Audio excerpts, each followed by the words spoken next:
일본 동창회가 발칵 뒤집혔습니다. 60대 엄마들이 하나둘씩 한국행 비행기를 타기 시작했다는데요. 20년 전 한 편의 드라마를 시작으로 이제는 딸들을 한국에 시집 보내는 게 자랑거리가 되었다고 합니다. 일본 장모님이 15년 만에 서울 땅을 밟고 바닥에 주저앉아 오열한 이유가 과연 무엇인지 오늘의 사연 시작하겠습니다. 안녕하세요. 저는 미치요시 사치코입니다. 올해로 63이 되었어요. 지금 저는 한국행 비행기 안에서 창밖을 바라보며 눈물을 참고 있습니다. 정말 이날이 올 줄은 꿈에도 몰랐어요. 벌써 15년이 흘렀죠. 2000년대 초반, 저는 평범한 일본 주부였습니다. 초등학생인 세 아이를 키우고 있었어요. 큰딸 유미나, 둘째 딸 카오리, 그리고 막내 아들 켄지까지. 매일 아침 도시락을 싸주고 학교에 보내는 게 일상이었죠. 남편은 회사에 다니고 있었고, 저는 집에서 아이들을 돌보며 살고 있었습니다. 그해 겨울, 친구가 저에게 전화를 걸어왔어요. 목소리가 들떠 있었죠. NHK에서 한국 드라마를 방송한다면서 꼭 보라고 하더군요. 처음엔 별로 관심이 없었습니다. 한국이라는 나라에 대해 아는 것도 없었고 드라마를 볼 시간도 없다고 생각했어요. 하지만 친구가 너무 강력하게 추천해서 한번 보기로 했죠. 그 드라마가 바로 겨울 소나타였습니다. 첫 방송을 보는 순간 저는 TV 앞에서 움직일 수가 없었어요. 화면 속에서 펼쳐지는 이야기가 너무나 아름다웠습니다. 눈 내리는 거리를 걷는 주인공들의 모습이 가슴을 뛰게 만들고 있었어요. 어린 시절 봤던 일본 드라마의 순수함이 거기 있었죠. 매주 토요일 밤 11시 10분이면 저는 거실 소파에 앉아 있었습니다. 아이들이 다 잠든 후였어요. 남편도 방에서 쉬고 있었죠. 오로지 저만의 시간이었습니다. TV 화면 속 배용준이 나타날 때마다 가슴이 두근거리고 있었어요. 그의 미소가, 그의 눈빛이 저를 사로잡고 있었습니다. 드라마를 보면서 한국이라는 나라가 궁금해지기 시작했어요. 드라마에 나오는 음식들도 신기했고 거리 풍경도 낯설면서도 아름다웠습니다. 특히 주인공들이 먹는 김치찌개나 불고기 같은 음식들이 너무 맛있어 보였어요. 일본 음식과는 다른 빨간색 양념들이 식욕을 자극하고 있었죠. 저뿐만이 아니었습니다. 동네 주부들 사이에서도 겨울 소나타가 화제가 되고 있었어요. 시장에 가면 아줌마들이 모여서 드라마 이야기를 하고 있었습니다. 윤사마라는 별명도 생겼죠. 배용준을 존경과 사랑을 담아 부르는 이름이었어요. 심지어 남편들이 질투한다는 농담도 돌고 있었습니다. 저는 드라마 DVD를 사서 몇 번이고 다시 보았어요. 대사 하나하나가 가슴에 새겨지고 있었습니다. 한국어를 배우고 싶다는 생각도 들었어요. 서점에 가서 한국어 교재를 사왔죠. 안녕하세요, 감사합니다 같은 기본 인사말부터 배우기 시작했습니다. 큰딸 유미나도 저와 함께 드라마를 보기 시작했어요. 당시 초등학교 6학년이었는데 엄마가 그렇게 열중하는 걸 보니 궁금했나 봅니다. 처음엔 시큰둥했지만 점점 빠져들고 있었어요. 특히 드라마 속 한국의 대학 캠퍼스 장면을 보면서 눈을 반짝이고 있었죠. 어느 날 유미나가 저에게 말했습니다. 엄마, 저도 한국어 배우고 싶어요. 그 말을 듣는 순간 가슴이 뭉클했어요. 딸과 함께 한국어를 공부할 수 있다는 게 너무 기뻤습니다. 우리는 함께 한국어 학원에 등록했어요. 일주일에 2번씩 수업을 듣고 있었죠. 2005년 여름, 드디어 한국에 갈 기회가 왔습니다. 남편이 휴가를 내고 가족 여행을 가자고 했어요. 저는 당연히 한국을 가자고 했죠. 아이들도 찬성했습니다. 특히 유미나는 엄마보다 더 들떠 있었어요. 드디어 드라마 속 그 나라에 가는구나 싶어서 잠이 안 왔습니다. 인천공항에 도착했을 때의 그 느낌을 잊을 수가 없어요. 공항이 너무 크고 깨끗해서 놀랐습니다. 일본 나리타 공항과는 또 다른 분위기였어요. 한글 간판들이 신기했고 사람들이 말하는 한국어가 귀에 들려오고 있었죠. 정말 한국에 왔구나 하는 실감이 나고 있었습니다. 서울 시내로 들어가는 버스 안에서 창밖을 보며 감탄하고 있었어요. 높은 빌딩들이 줄지어 서 있었고 도로는 넓고 깨끗했습니다. 한강을 건너갈 때는 그 웅장함에 압도되었어요. 드라마에서 본 것보다 훨씬 더 아름다운 도시였죠. 남산타워도 보이고 있었습니다. 호텔에 짐을 풀고 나서 우리는 명동으로 나갔어요. 거리가 활기차고 생동감이 넘치고 있었습니다. 화장품 가게들이 즐비했고 길거리 음식들도 많았어요. 떡볶이를 처음 먹어봤는데 매웠지만 계속 손이 가고 있었죠. 아이들도 신기해하며 이것저것 사 먹고 있었습니다. 저녁은 삼겹살집에 갔어요. 고기를 구워서 상추에 싸먹는 게 너무 맛있었습니다. 된장찌개도 구수했고 김치는 생각보다 덜 매웠어요. 무엇보다 반찬이 계속 나오는 게 신기했죠. 일본에서는 상상도 못할 일이었습니다. 공짜로 이렇게 많은 반찬을 준다니 놀라웠어요. 다음 날은 경복궁에 갔습니다. 한복을 입은 사람들이 많았어요. 우리도 한복 체험을 해봤죠. 유미나가 한복을 입은 모습이 너무 예뻤습니다. 사진을 찍으면서 딸이 말했어요. 엄마, 저 나중에 한국에서 살고 싶어요. 그때는 그저 아이의 꿈이라고만 생각했었죠. 하지만 시간은 너무 빨리 흘러갔습니다. 일주일의 여행이 끝나고 일본으로 돌아가야 했어요. 공항에서 한국을 떠나는 게 너무 아쉬웠습니다. 언제 다시 올 수 있을까 싶었죠. 비행기가 이륙하는 순간 유미나가 제 손을 꼭 잡고 있었어요. 엄마, 우리 꼭 다시 와요. 일본에 돌아온 후에도 한국에 대한 열정은 식지 않았습니다. 오히려 더 강해지고 있었어요. 한국 음식을 만들어 먹기 시작했고 한국 드라마도 계속 찾아보았죠. 유미나는 더욱 열심히 한국어를 공부하고 있었습니다. 학교 성적도 좋았지만 특히 한국어 실력이 빠르게 늘고 있었어요. 중학생이 된 유미나는 장래 희망을 정했습니다. 한국 회사에서 일하고 싶다고 했어요. 특히 반도체 회사에 관심이 있었죠. 삼성이나 SK하이닉스 같은 회사 이름을 자주 언급하고 있었습니다. 저는 딸의 꿈을 응원했어요. 하지만 마음 한편으론 걱정도 되고 있었죠. 고등학생이 된 유미나는 더욱 진지하게 한국 취업을 준비하고 있었습니다. 방과 후에는 항상 한국어 학원에 가고 있었어요. 주말엔 한국 뉴스를 보면서 경제 용어들을 익히고 있었죠.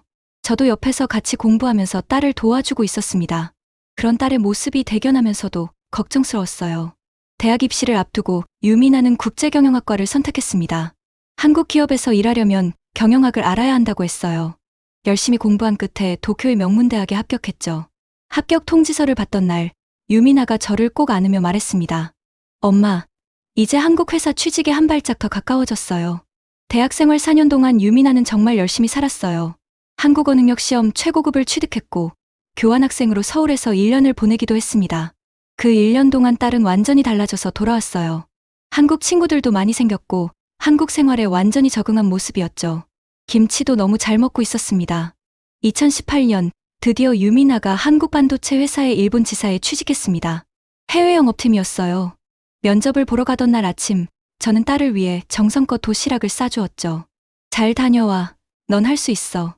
그렇게 보낸 딸이 저녁에 환한 얼굴로 돌아왔어요. 엄마, 저 합격했어요. 그 순간 저는 딸보다 더 기뻐서 울고 있었습니다. 처음 몇 년은 일본 지사에서 일했어요. 한국 본사 직원들과 화상회의도 자주 하고 출장도 가끔 가고 있었죠. 그러던 어느 날 유미나가 중요한 이야기가 있다며 저를 찾아왔습니다. 엄마, 제가 한국 본사로 발령받았어요. 서울로 가게 되었습니다. 순간 가슴이 철렁했지만 딸의 빛나는 눈을 보니 축하해주지 않을 수 없었어요. 2021년 봄, 유미나는 서울로 떠났습니다. 나리타 공항에서 딸을 보내면서 많이 울었어요. 둘째 카오리와 막내 켄지가 엄마 울지 말라며 위로해주고 있었죠. 남편도 제 어깨를 두드려 주었습니다. 하지만 큰딸이 그렇게 멀리 가는 게 너무 서운했어요. 매일 보던 얼굴을 못 본다는 게 실감이 나지 않았죠. 서울에 간 유미나는 자주 연락을 해왔어요. 회사 생활도 즐겁고 동료들도 친절하다고 했습니다. 강남의 원룸에서 살면서 회사에 다니고 있었죠. 주말엔 한국 친구들과 놀러 다니는 사진도 보내왔어요. 딸이 행복해하는 모습을 보니 마음이 놓이면서도 보고 싶은 마음은 더 커지고 있었습니다. 그해 겨울, 유미나가 특별한 소식을 전해왔어요. 엄마, 제가 좋은 사람을 만났어요. 한국 사람이에요. 목소리가 떨리고 있었죠. 처음엔 당황했습니다. 한국 사람과 사귄다니. 하지만 딸이 행복하다면 그것으로 충분하다고 생각했어요. 어떤 사람이냐고 물었더니 같은 회사 다른 부서 직원이라고 했습니다. 몇 달 후 유미나가 남자친구 사진을 보내왔어요. 박민준이라는 이름이었습니다. 단정하고 선한 인상의 청년이었죠. 유미나는 그가 정말 좋은 사람이라며 칭찬을 늘어놓고 있었어요. 성실하고 가족을 소중히 여기는 사람이라고 했습니다. 부모님도 좋은 분들이라고 했어요. 2022년 여름, 유미나가 결혼하고 싶다고 했습니다. 그가 청혼했다는 거예요. 저는 복잡한 심정이었어요. 딸이 결혼하는 것도 빨리 느껴졌는데 한국에서 결혼해서 살겠다니. 하지만 딸의 목소리에서 느껴지는 확신과 행복감이 저를 안심시켜주고 있었죠. 축하한다고, 행복하라고 말해주었습니다. 그해 가을, 예비사위가 부모님과 함께 일본으로 왔어요. 상견례를 하기 위해서였죠. 도쿄역에서 그들을 맞이하는 순간 긴장이 되고 있었습니다. 하지만 예비사위 민준이 부모님은 정말 따뜻한 분들이었어요. 어머니는 저보다 2살 많으신 분이었는데 한국 전통 과자를 선물로 가져오셨죠.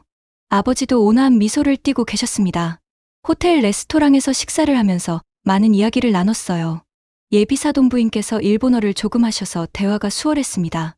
저도 서툰 한국어로 인사를 드렸죠. 우리 딸 잘 부탁드립니다. 예쁘게 봐주세요.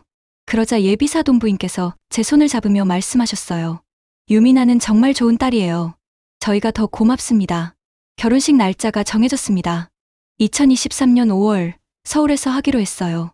한국 전통 혼례도 올리고 현대식 결혼식도 하기로 했죠. 유미나는 한복과 웨딩드레스를 둘 다 입을 수 있어서 기뻐하고 있었습니다. 저도 한복을 맞춰야 한다고 해서 설레면서도 긴장되고 있었어요. 결혼 준비를 하면서 화상통화를 자주 했습니다. 유미나가 청첩장 디자인을 보여주고 예식장 사진도 보내왔어요. 사위도 정성껏 준비하는 모습이 보였죠. 사돈댁도 자주 안부를 물어오셨습니다. 따뜻한 분들을 만나서 정말 다행이라고 생각했어요. 딸이 외롭지 않을 거란 생각에 안심이 되고 있었습니다. 드디어 결혼식 일주일 전 저희 가족은 서울로 출발했습니다. 남편과 카오리, 켄지까지 모두 함께였어요.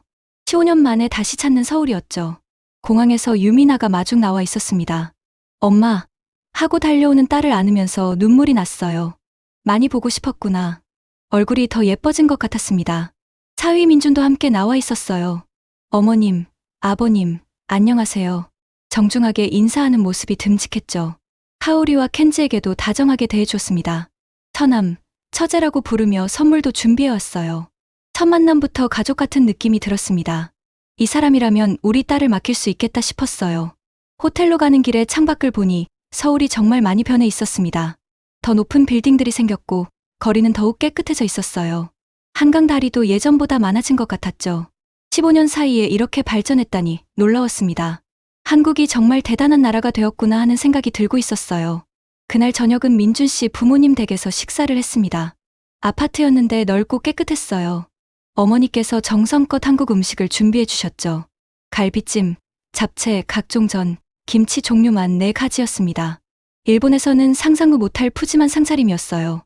맛도 정말 훌륭했습니다. 이렇게 맛있는 음식을 먹으며 살 우리 딸이 부럽기까지 했어요. 식사를 하면서 사돈댁께서 말씀하셨어요. 사돈 어른, 유미나가 정말 훌륭한 딸이에요. 한국말도 완벽하고 예의도 바르고 어떻게 이렇게 잘 키우셨어요? 저는 쑥스러워하며 대답했죠. 아니에요. 딸이 알아서 잘 자란 거예요. 한국을 너무 좋아해서 열심히 공부했답니다. 그러자 사돈어른이 웃으며 말씀하셨어요. 이제 한국 며느리가 되는 거니까 자주 오셔야 해요. 다음 날부터 본격적인 결혼 준비가 시작되었습니다. 한복 맞춤을 하러 인사동에 갔어요. 저와 남편, 카오리까지 한복을 맞췄죠. 전통 한복점 사장님이 친절하게 색깔과 디자인을 추천해 주셨습니다. 저는 연한 분홍색 저고리에 진한 자주색 치마를 선택했어요. 거울을 보니 젊어진 것 같아서 기분이 좋았죠. 유미나는 전통 혼례복을 입어보고 있었습니다. 빨간 치마에 노란 저고리, 화려한 족두리까지. 정말 아름다웠어요. 한국의 전통 신부 모습이 이렇게 고운 줄 몰랐습니다. 사위도 파란색 도포를 입고 나타났는데 두 사람이 나란히 선의 한 폭의 그림 같았죠. 사진을 찍으면서 계속 감탄하고 있었습니다. 결혼식 이틀 전 패백 준비를 했어요. 한국 전통 혼례 의식 중 하나라고 했죠. 며느리가 시부모님께 올리는 예식이었습니다. 대추와 밤을 준비하고 절하는 법도 배웠어요. 유미나가 연습하는 모습을 보면서 정말 한국 며느리가 되는구나 하는 실감이 나고 있었죠. 낯선 나라에서 새 삶을 시작하는 딸이 대견하면서도 짠했습니다. 결혼식 전날 밤 유미나와 단둘이 시간을 보냈어요. 호텔방에서 같이 누워 이야기를 나눴죠. 엄마, 저 너무 떨려요. 잘할 수 있을까요? 딸의 손을 잡으며 말했습니다. 넌 잘할 거야. 민준이도 좋은 사람이고 시부모님도 좋은 분들이잖아. 걱정하지 마. 그날 밤 딸과 많은 추억을 이야기하며 밤을 새웠어요. 2023년 5월 20일 드디어 결혼식 날이 밝았습니다. 아침 일찍부터 미용실에 갔어요. 머리를 하고 화장을 하니 모두들 곱다고 칭찬해 주었죠. 한복을 입고 거울을 보니 낯선 내 모습이 신기했습니다. 남편도 한복이 잘 어울린다며 사진을 찍어주고 있었어요. 온 가족이 한복을 입으니 특별한 기분이 들었죠. 전통 혼례식장은 북촌의 한옥마을에 있었습니다. 고즈넉한 한옥정원에서 식이 진행되었어요. 유미나가 가마를 타고 등장하는 순간 저는 벅차오르는 감정을 주체할 수가 없었습니다. 빨간 비단 치마를 입고 수줍게 미소 짓는 딸의 모습이 너무나 아름다웠어요. 이게 꿈인가 싶었죠. 전통 혼례 의식이 진행되는 동안 계속 눈물이 나고 있었습니다. 딸이 신랑과 맞절을 하고 술잔을 나누는 모습을 보면서 정말 어른이 되었구나 싶었어요. 15년 전 겨울연가를 보며 한국을 꿈꾸던 그 어린 딸이 이제 한국 사람과 결혼을 하다니 인생이 참 신기하다는 생각이 들고 있었죠.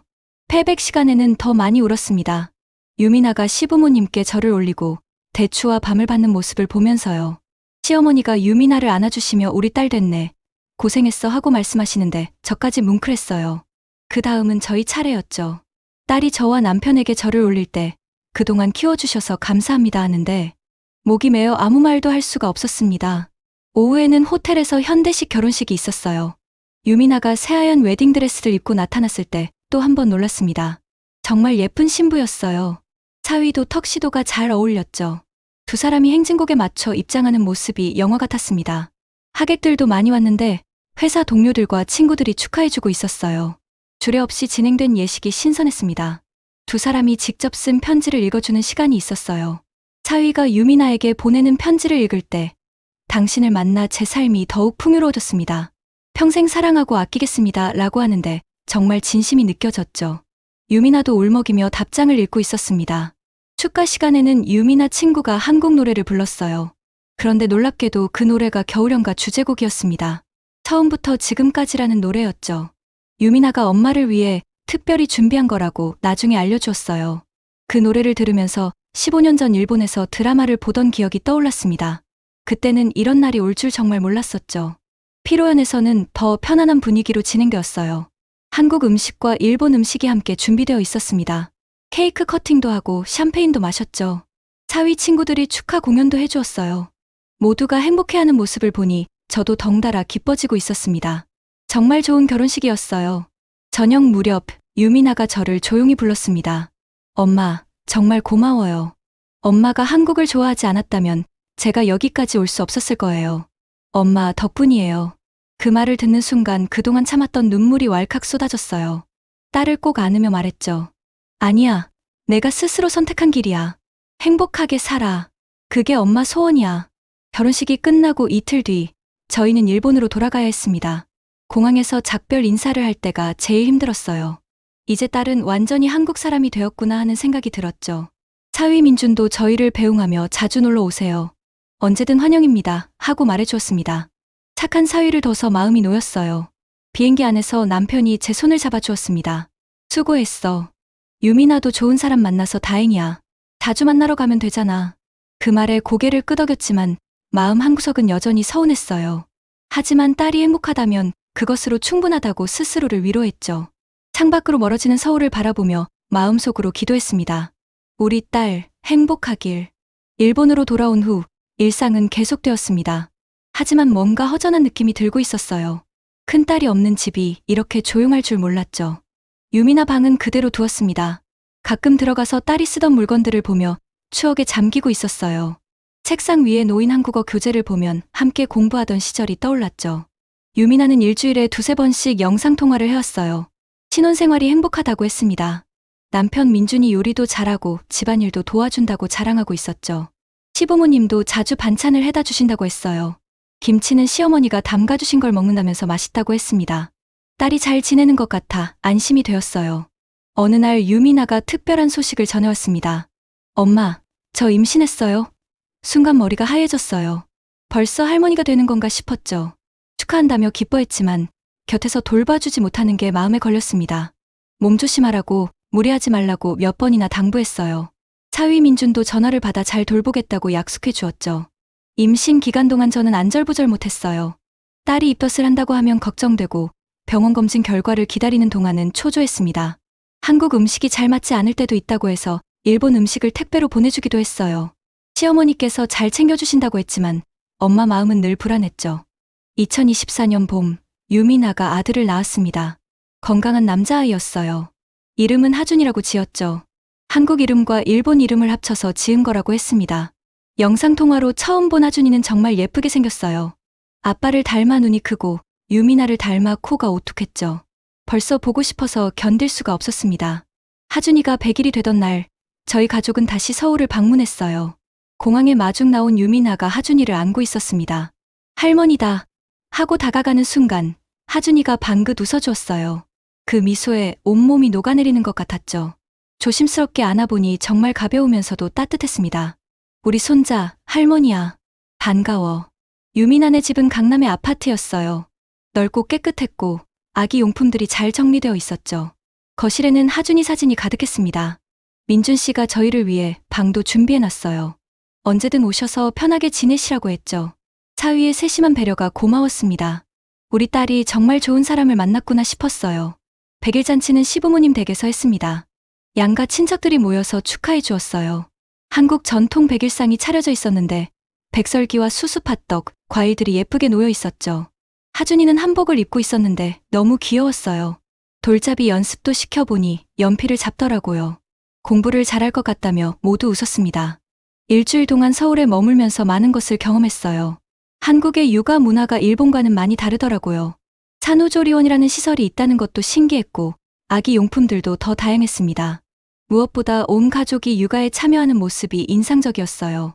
아이 아빠도 기저귀를 갈고 우유를 먹이는 게 자연스러웠죠. 그런데 서울에 있는 동안 저는 또 다른 놀라운 경험을 하게 되었습니다. 유미나가 저를 병원에 데려갔어요.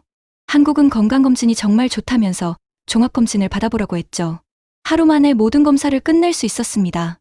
CT, MRI, 내시경까지 한 번에 다 했어요.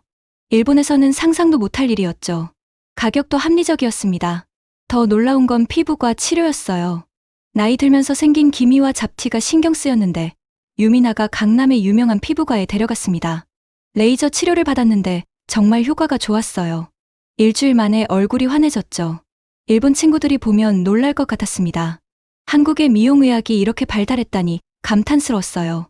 쇼핑도 정말 편했습니다. 유미나가 스마트폰으로 뭐든지 주문하는 걸 보고 놀랐어요. 아침에 주문하면 저녁에 도착하고 새벽 배송도 있었죠. 심지어 마트 장보기도 앱으로 하더라고요. 1시간 안에 배달이 왔습니다. 일본은 아직도 직접 가서 사는 경우가 많은데 한국은 정말 디지털 선진국이구나 싶었어요. 음식 배달 문화도 충격이었습니다. 치킨, 피자는 기본이고 한식, 중식, 일식, 양식 뭐든 배달이 가능했어요. 음식 배달 앱을 켜면 수백 개의 식당이 나타났죠. 리뷰도 자세하게 볼 수 있었습니다. 어느 날 밤 11시에 짜장면이 먹고 싶다고 했더니 30분 만에 배달이 왔어요. 뜨거운 짜장면이 그대로 왔죠. 대중교통도 정말 편리했습니다. 지하철과 버스가 잘 연결되어 있고 카드 하나로 다 탈 수 있었어요. 환승도 무료였죠. 무엇보다 지하철역마다 엘리베이터와 에스컬레이터가 잘 되어 있어서 유모차를 끌고 다니기도 편했습니다. 역 안에 화장실도 깨끗했어요. 일본 친구들한테 자랑할 게 너무 많았죠. 어디를 가도 와이파이가 연결되는 것도 신기했어요. 카페, 식당, 심지어 버스 안에서도 무료 와이파이를 쓸 수 있었습니다.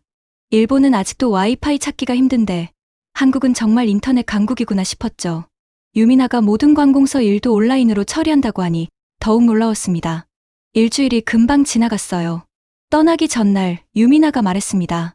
엄마, 자주 와요. 하준이도 할머니 많이 보고 싶어 할 거예요. 그리고 한국 생활이 정말 편하고 좋아요. 엄마도 나중에 한국에서 같이 살면 어때요? 농담처럼 한 말이었지만 마음 한구석에 남았어요.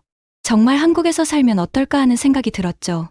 공항으로 가는 길, 차창 밖을 보며 많은 생각을 했습니다. 15년 전 겨울연가를 보며 막연히 동경했던 한국이 이제는 딸이 살고 손자가 자라는 제2의 고향이 되었어요. 서울의 거리가, 사람들이, 음식이 모두 친숙하게 느껴지고 있었죠. 언제부터인가 한국이 낯선 나라가 아니라 가족이 있는 곳이 되어버렸습니다. 일본으로 돌아온 후 저는 동창회에 참석했습니다. 오랜만에 만난 친구들과 근황을 나누고 있었어요. 다들 나이가 들어서인지 건강 이야기, 자식 이야기가 주를 이루고 있었죠. 저도 유미나의 한국 결혼 생활에 대해 이야기를 꺼냈습니다. 친구들이 호기심에 가득 차서 질문을 쏟아내기 시작했어요. 한국 사위는 어때?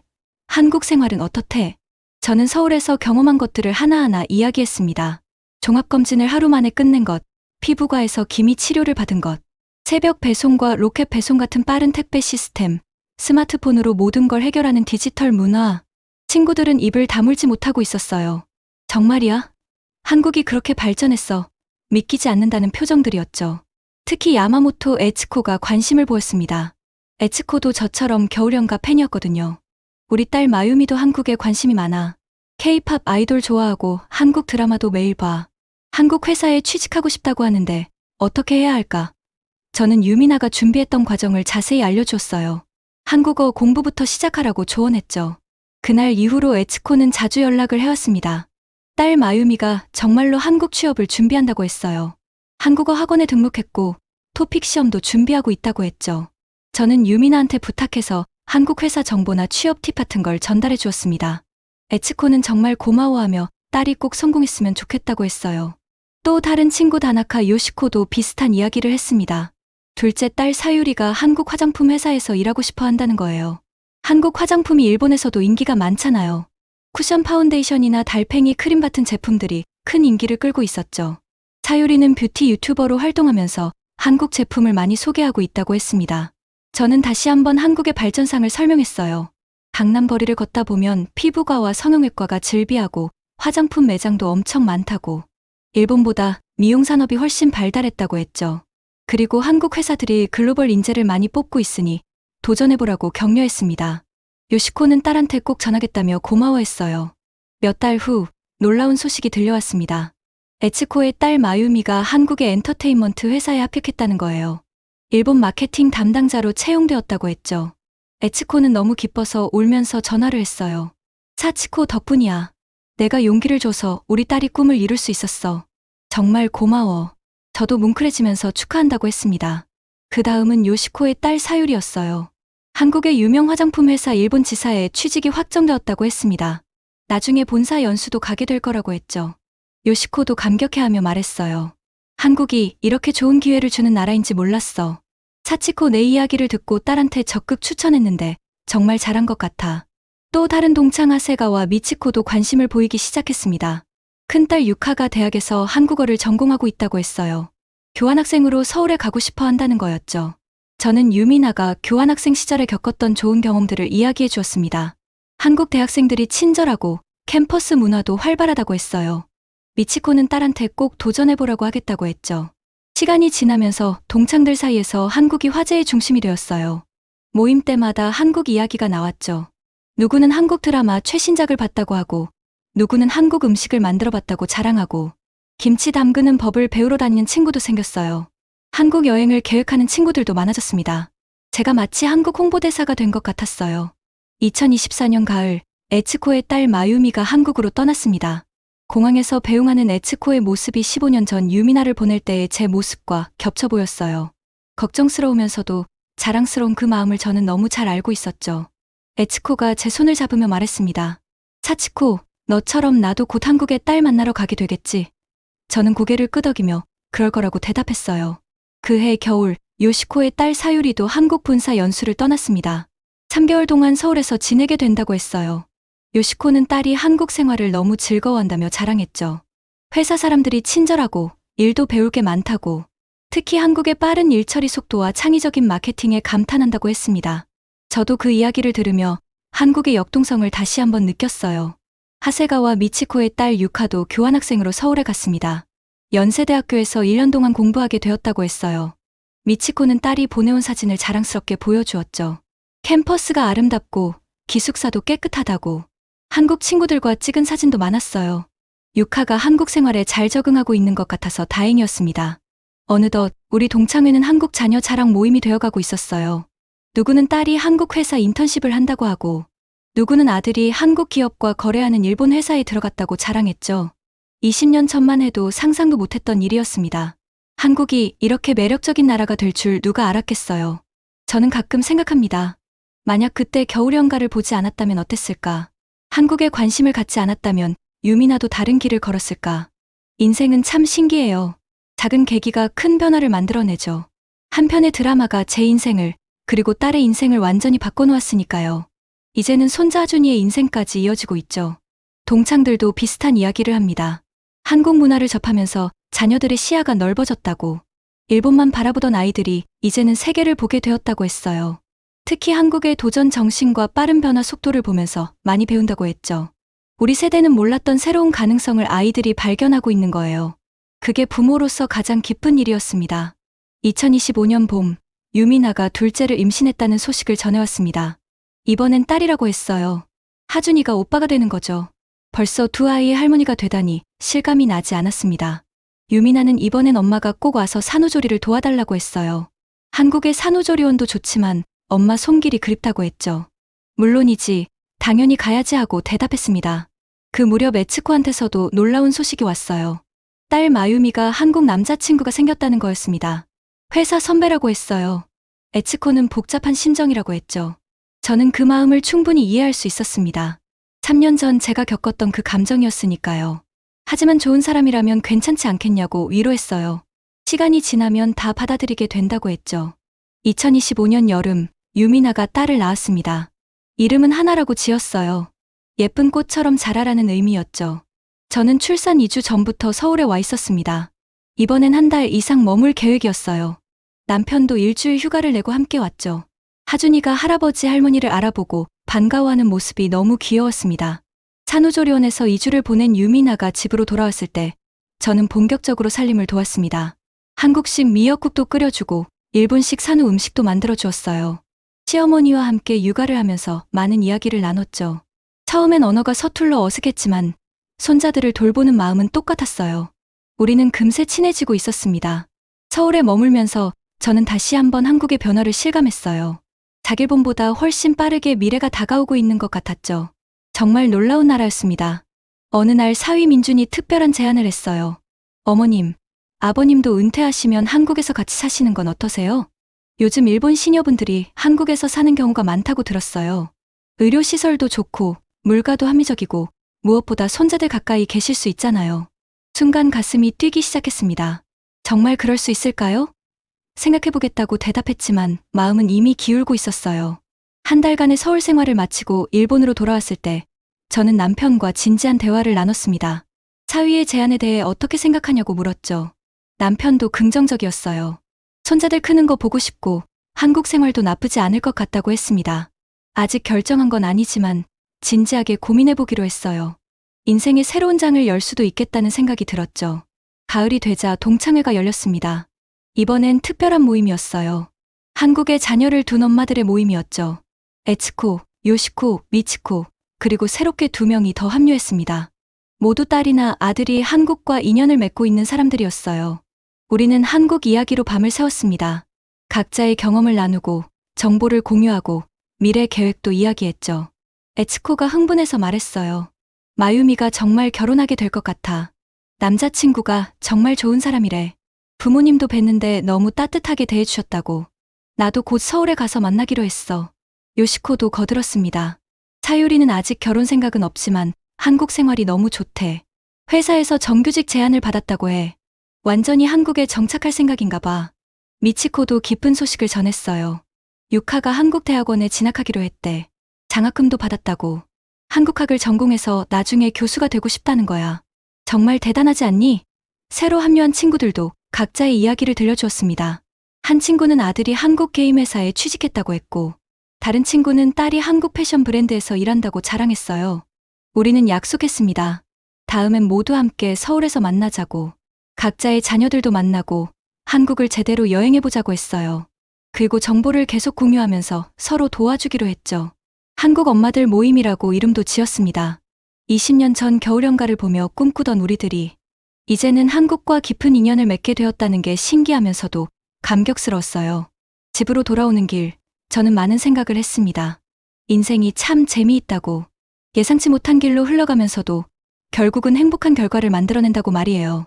겨울연가라는 드라마 하나가 시작이 되어 이제는 한일 양국을 잇는 다리가 되었죠. 우리 세대가 그 다리를 놓았고 자녀 세대가 건너가고 있으며 손자 세대는 자연스럽게 양쪽을 오가며 살아갈 거예요. 며칠 후 유민한테서 영상통화가 왔습니다. 하준이와 하나가 나란히 앉아 있었어요. 하준이와 하나는 아직 말을 못하지만 방긋 웃어주었어요. 그 순간 저는 결심했습니다. 남편과 함께 한국에서 살기로. 적어도 손자들이 클 때까지는 가까이에서 지켜보고 싶었어요. 15년 만에 다시 찾게 될 서울. 이번엔 관광객이 아닌 거주자로서 말이죠. 남편에게 제 결심을 이야기했더니 빙그레 웃었습니다. 나도 그럴 줄 알았어. 좋아. 우리 새로운 도전을 해보자. 한국어도 제대로 배워야겠네. 그 말에 저도 웃었어요. 60이 넘어서 시작하는 새로운 인생이라니. 두렵기도 하지만 설레기도 했습니다. 무엇보다 가족과 함께 할 수 있다는 게 가장 큰 행복이었죠. 동창들에게 이 소식을 전했더니 모두 부러워했어요. 용기가 대단하다고 멋지다고 했죠. 에츠코는 자기도 따라가고 싶다고 했고 요시코는 자주 놀러 가겠다고 약속했습니다. 우리가 먼저 길을 개척하면 다른 친구들도 따라올 것 같았어요. 한국과 일본을 오가며 사는 노후 생각만 해도 풍요로울 것 같았습니다. 2025년 10월 지금 저는 다시 한국행 비행기 안에 있습니다. 이번엔 단순한 방문이 아니에요. 장기 체류를 위한 짐을 가득 싣고 있죠. 옆자리에 남편은 한국어 책을 읽고 있었습니다. 안녕하세요. 감사합니다를 연습하는 모습이 귀여웠어요. 창밖으로 서울이 보이기 시작했습니다. 한강이 반짝이고 남산타워가 우뚝 서 있었죠. 15년 전 처음 본 그 풍경, 이제는 제 삶의 일부가 될 풍경이었습니다. 착륙을 앞두고 가슴이 벅차올랐어요. 눈물이 나려고 했습니다. 하지만 이번엔 이별의 눈물이 아니라 만남의 눈물이었죠. 유민아가, 민준 씨가, 하준이와 하나가 공항에서 기다리고 있을 거예요. 시부모님도 오신다고 했습니다. 새로운 가족, 새로운 나라, 새로운 인생. 이제 저는 죽어도 여한이 없어요. 한국이 준 이 모든 선물에 그저 감사할 뿐입니다.